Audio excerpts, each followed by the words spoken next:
What's going on, everybody? Alright, so today I want to do a real short intro, and because there's a lot I need to get to on this video. What I'm going to do is I'm going to show you this AR, give you a brief history on this AR. It's actually the first AR that I ever bought. I want to say it was back in 2009, I believe it was. I was actually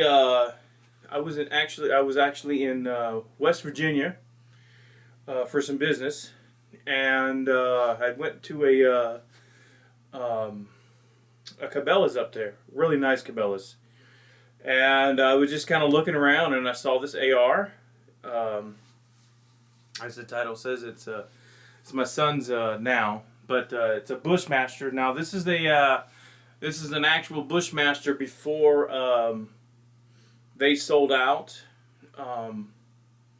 Yeah, people that know that Bushmasters, I think, if I'm not mistaken, I don't want to really get my facts incorrect, but they had, I believe they went out of business, and a company called Wyndham Weaponry, I'm not sure if they bought the name, I believe they bought the name, and actually rehired all the people that used to work at the Bushmaster, and now it's under the name of Wyndham Weaponry. But this Bushmaster is actually, the Bushmaster that was made by Bushmaster before they, went out of business or whatever, went under, went out, sold out, whatever. And like I said, when I first bought it, I had a lot of issues with it. Well, at least I didn't know what was going on. This was, like I said, I was a new gun owner at that time, and I just didn't know nothing about anything. I just thought it. I was one of those guys that just, bought it because it was cool, and I'd have a lot of issues of it not feeding, not ejecting, and I just, through trial and tribulation, didn't really lube it right. Was just not using, wasn't cleaning it effectively. I just didn't know nothing about it. And now that I've had it for all these years, I've done some upgrades to it, and that's what this video is really about. I want to show you that I've probably now to date, I've probably got about 7,000 rounds through it, give or take a couple of hundred. But it's closer to 7,000 rounds of ammo through it. One thing about me with my guns, whether I shoot 100 rounds when I go to the range or I shoot 500 out of it, when I get done with my guns, I'm meticulous with cleaning them, especially with my ARs. I mean, all my guns are like this, but especially with my ARs, I really, really take a lot of time and effort into cleaning these guns. And I've done some upgrades to the gun. Now I'm going to do a side profile shot of the gun. In my opinion, just looking at it, you would think it was a brand new gun. I just really take care of my guns. And like I said, at first, when I first got the gun, to be honest with you, because I didn't clean it properly. I also had some GI mags that weren't really that great.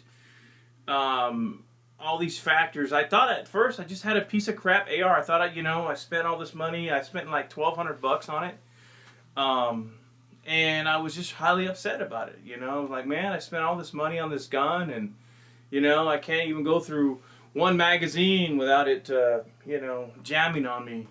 Not feeding. And I was highly upset, and I thought I really had a crappy gun. And it wasn't until I really got into it and realized about, how, you really need to maintain your ARs. You need to definitely, maintain your magazines. And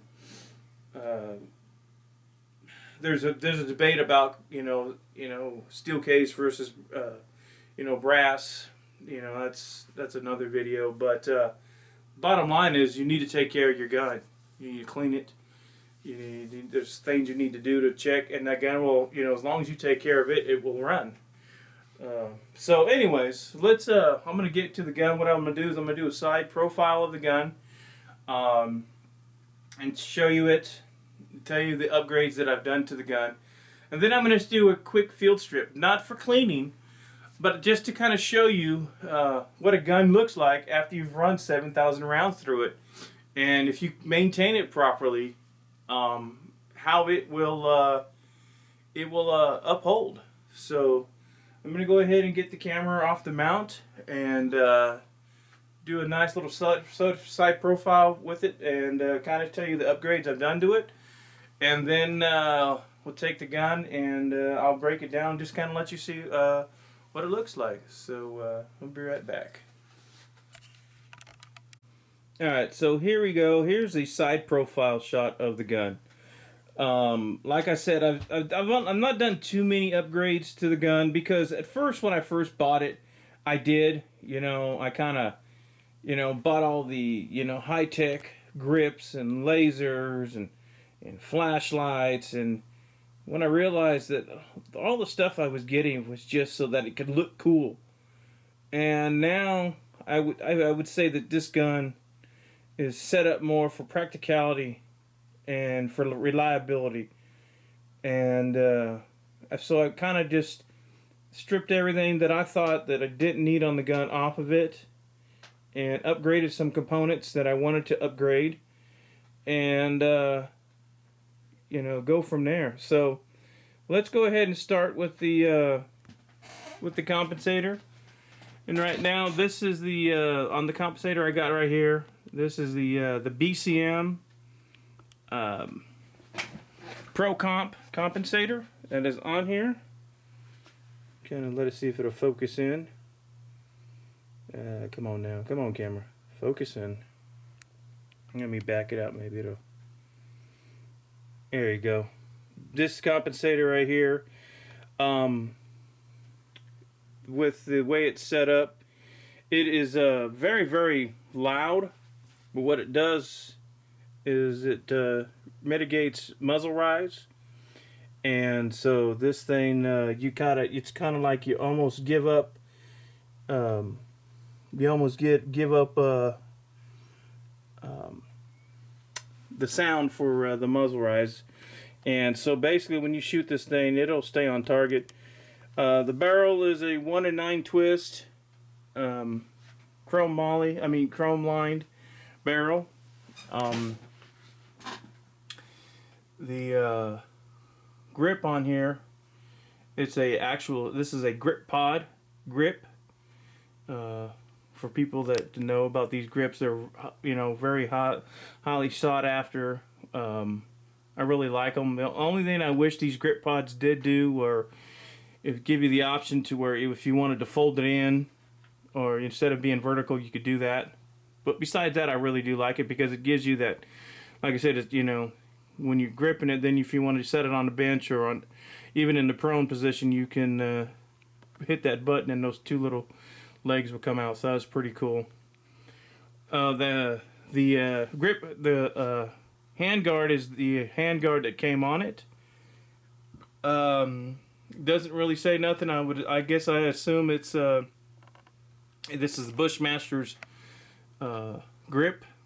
All it says is really made in USA, and it's got a little model number on the side of it.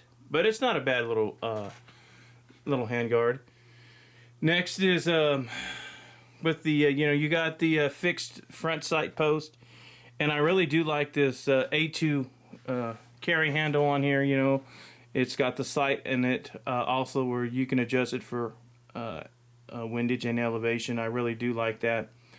That gun does, right underneath it, does have a pick rail, and actually it's like I was telling you before, when I first bought it, I ended up I had a EOTech sight on here. I don't remember which model it was, big and bulky, and then on here I had I had a laser and I had a flashlight with the push laser with the push pad and some other stuff, and it was just too big and bulky, so I took all that off. I do like the A2 carry handle style. I just like it because it's got a really cool old school look, but also it does work if you get it dialed in. It's good. People talk about backup sights, iron sights. Well, you know what? These are just as good. Now, yes, if If you wanted to get more tactical, you could take it off and, you know, put you a little red dot or something on it. But for just going out and for whatever you're going to use, if you're just going to go out to the range, I think this is just, it's plenty enough. Even if you just want to do some, you know, varmint shooting, it's still good. And then, you know, I got the little dust cover on it. The trigger's still the same. The same Bushmaster trigger that was in it. So is the pistol grip on it. Now the buttstock is a Magpul CRT buttstock. I do like that, so I did switch it out. And also, now I haven't changed out. Oh no, I'm sorry, I did. I also put in a BCM, once again, BCM gunfighter charging handle in here. And also, let me zoom out here real quick. As you can tell, I do have a mag in there, and that was just more for purposes. I'm gonna take it out here in a second, show you the bolt carrier group whenever I do a little quick field strip, so that you can see how I maintain this gun. Now this is some of the ammo I do use. This is the Hornady TAP FAP and FPD, excuse me. And then the tactical application ammo too also. And I've also run this Tula ammo through here without any issues. Once I was able to figure out, as long as you clean this gun very, you know, you clean it all the time and you take care of it and you keep it lubed, you're not going to have any issues with it. You know, and I've never had. And, you know, it's cheap ammo. Have I tried to do any kind of testing with it with accuracy, you know, and sight it in at 100 yards or anything like that in groupings? No. But I do have some really cool, this is that Lehigh, this is a Lehigh Defense. Stuff is pretty expensive. This is their 223 Remington 55 grain controlled chaos lead 3, so it's a solid copper. It's got it's rated at 3,100 feet per second. But like I said, you know, the gun, like I said, once I realized that as long as you take care of this gun, you know, any of your guns, they'll run, you know, and they'll run flawlessly. You know, you just got to take care of it. As long as, you know, I mean, it depends on what you're looking for in your gun, you know. If you're looking for, you know, a gun just for home defense, you know, you don't have to have a precision sniper style, you know, rifle, you know. As long as you can, you know, pull that trigger and shoot down lead, you know, it's good enough.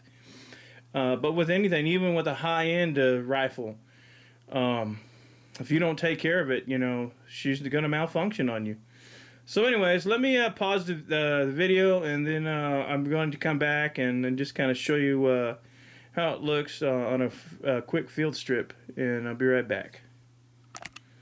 Okay, so I took off the, as you can tell, I took off the grip pod, so it'd make it easier to do a quick field strip of this.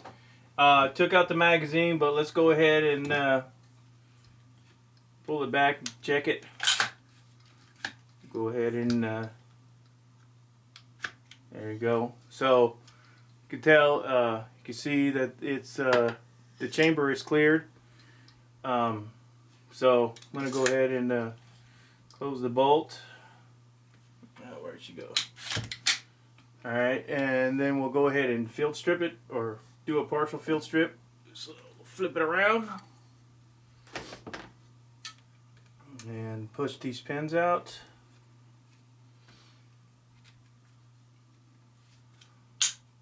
Oops, sorry, let me do it this way. I had it right the first time. There we go. Alright. So we'll pull out the front pin also. Let me get that real quick. There we go. Perfect. Okay. So here's the lower. Now, I guess I can zoom it in real quick so I'm not. Okay. Now I don't know what the camera will show, but as you could tell by the light, that it is well lubed, and as you can see, there's nothing on the finger. Every piece of this gun has been gone over with a fine-tooth comb. I go over it with, you know, with Q-tips and everything, and I make sure that any piece.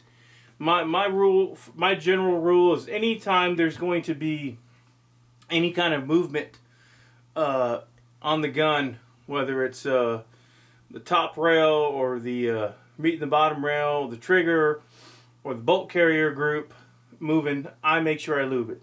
Now I personally use Frog Lube, and it works perfectly, but I also use Ballistol too. But like I said, so the slower is immaculate, and like I said, this has gotten almost 7,000 rounds through it. Now let's take a look at the bolt carrier group. All right. Now the bolt carrier group is not the original. This is a Spikes Tactical bolt carrier group. I went with the Spikes because, like I said, you know, they've got proven good parts, and their stuff is very well. I mean, my other AR, as if you watched my other video, see if I can get this pen out while I'm talking. May have to grab something else. If you've watched my other video, you'll know that my AR build that I did, 90% of that gun, except for Magpul stuff, is Spikes. So, anyway, so we'll take the pin out real quick. Here's the pin. Take out the firing pin. And my firing pin, if you take a look at it, like I said, I clean them. I clean it very well. I clean it immaculate. You know, make sure there's no carbon on any of this. Like I said, this is a firing pin that's had close to 7,000 rounds through it. Next is the actual bolt itself. Bolt is clean. There is no residue on it whatsoever. And like I said, I take pride in even this piece right here. There's nothing on it. And here's the bolt. Now, I even took out. Oops. I even took out the. Let me zoom this in as I'm speaking. I even took out the extractor in this, and cleaned it very well. I took a Q-tip, and see, there is nothing there. You know, nothing. This is just a very light coating of Frog Lube on it. The gas rings, that was another issue. You know, was an issue I was having. The gas rings at one time wore out. That's the only part on this bolt carrier that I had to replace. Also, it's got a little wear on it, obviously, from use, but that's it. Nothing on it. You know, the entire bolt carrier and carrier itself is immaculate. Anyways, so I had to let me zoom this out now. Okay, and I'll talk while I put this bolt back together. This is not a how-to video, so I'm not going to bore you with on each step, but I'll talk while I'm doing it. It was one of the things that I had an issue with. Excuse me, sorry about that. I found out that, you know, these gas rings, they can wear out very quick. Or not very quick, but they can wear out. And it won't cycle because it's going to let gas bypass through there. And I didn't know that. And so I had replaced the gas rings in here. And when I did that, I haven't had a problem with it. And like I said, I also try to maintain and keep this clean every time. Like I said, whether I shoot, if it's 100 rounds or a few hundred rounds, I clean it every time. One of the things, and most people that are watching this video probably know, that they say a way you could tell whether or not if your gas rings are good or are getting ready to go out is you take your bolt and you pull it out just as you would once you insert it back into the rifle, and you stand it on the end. Now, if the bolt stays up on its own with the weight of the bolt carrier, and it stays there and it doesn't collapse, then your gas rings are fine. But if it collapses, then your rings are wore out and you need to replace them. So let's see what this does. Okay, so I mean, you know, the gas rings are fine. Even as I push on it, it takes a little resistance. Also, you know, see if I don't know, you know, it's hard to get inside these. But one of the other major parts of cleaning your AR, there we go, is right here, and that's your feed ramps. This piece right here, and the bolt is probably the piece of the AR that I really meticulously clean every single time, and I make sure there's zero carbon on those at all. I mean, I cleaned the whole thing, but those two pieces, the feed ramp and also the bolt, the carrier is fine, but the bolt itself, I take extra time, to clean. And these feed ramps are immaculate. And so I believe this AR will run for many years. You know, like I said, this is going to be I'm going to give this AR to my son. And because he's going to eventually go into law enforcement, and when he does, want him to have a nice gun. And so